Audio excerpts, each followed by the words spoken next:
நம்ம சிக்கன் பிரியாணி செய்யலாம் வாங்க. பாருங்கள், 1/2 கிலோ சிக்கனுக்கு 1/2 கிலோ பிரியாணி அரிசி எடுத்து வச்சுருக்கேன், கழுவி எடுத்து வச்சுருக்கேன். பாருங்கள், இப்போ நம்ம இந்த பிரியாணிக்கு குக்கரில் செய்ய போகிறோம். இதுக்கு தேவையான பொருட்கள் கொஞ்சம் நெய், 2 டீஸ்பூன் நெய் போட்டுருங்க. போட்டுட்டு ரீஃபண்ட் ஆயில் கொஞ்சம் ஆட் பண்ணிடுங்க. ஆட் பண்ணிவிட்டு நம்ம பெரிய சீரகம் சேர்த்து 2 கறிப்பட்டை அப்புறம் கிராம்பு எல்லாம் போட்டு நம்ம நல்லா பொரிஞ்சு வந்த உடனே நீல வாக்கில் கட் பண்ணி வச்சுருக்கேன் வெங்காயம், அது எடுத்து சேர்த்துக்கலாம். சேர்த்துட்டு நல்லா பொன்னிறமாக வதக்கி விட்டுக்குங்க. அதான் ப்ரௌன் கலரில் நல்லா கோல்டன் ப்ரௌன் வர வரலாம் நல்லா வதக்கி விட்டுக்கணும். நல்லா சிம்மில் வச்சு நல்லா வதக்கி விட்டுக்குங்க.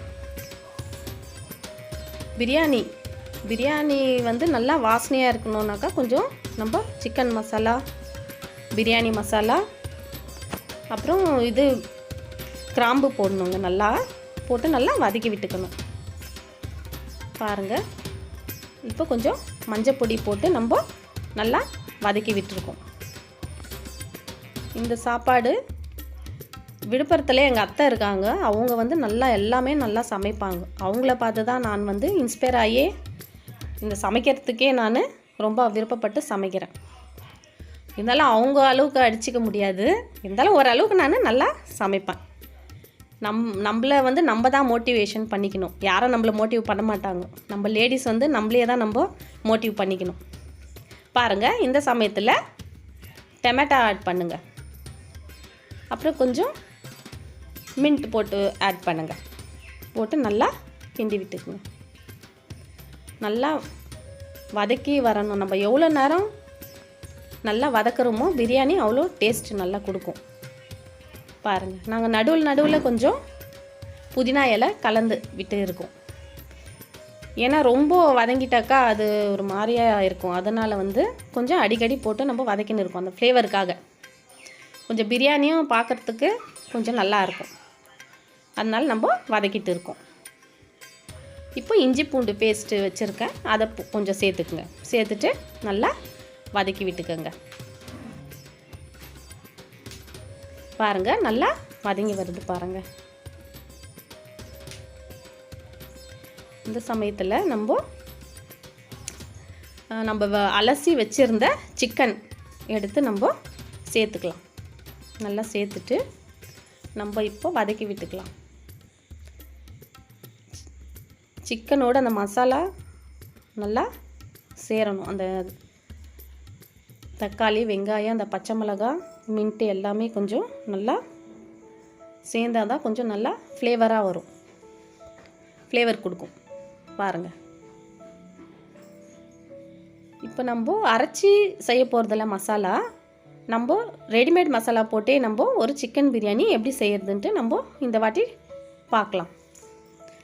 நல்லா இப்போ பாருங்கள், நல்லா வதங்கி வருது. நம்ம மூடி போட்டு கொஞ்ச நேரம் விட்டுட்டு இப்போ வந்து garam masala, chicken masala, chicken powder, masala powder அதை போட்டு கலந்து, அப்புறம் கொஞ்சம் காஷ்மீர் சில்லி போட்டு நல்லா கலந்து, கொஞ்சம் தயிர் ஊற்றி கொஞ்சம் லெமன் பிழிஞ்சு விட்டுக்குங்க. பிழிஞ்சு விட்டு நல்லா கலந்து விட்டுருங்க. பாருங்கள், நல்லா கலந்து விடுங்க. கலந்து விட்டுட்டு கொஞ்சம் மல்லி அப்புறம் புதினா இலை போட்டு நல்லா கிண்டி விட்டுக்குங்க. கிண்டி விட்டுட்டே இருந்தாக்கா நல்லா அது அந்த மசாலாவோட அந்த சிக்கன் வந்து நல்லா இறங்கி வரும்.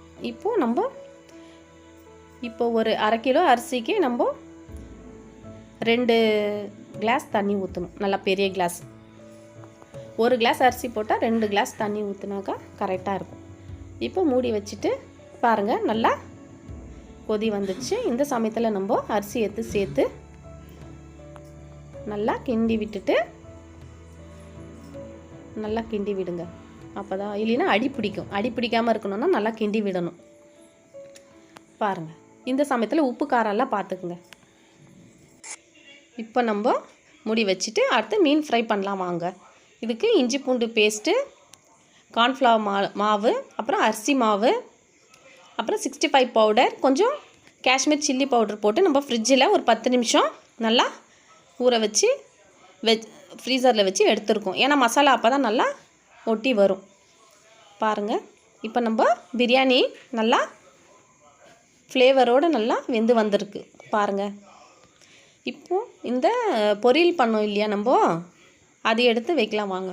சங்கரா மீன் ஃப்ரை எடுத்து நல்லா பாருங்கள், நல்லா மசாலாவோடு ஒட்டி நல்லா வந்திருக்கு. இந்த சேனலை உங்களுக்கு பிடிச்சிருந்தாக்கா சப்ஸ்கிரைப் பண்ணுங்கள்.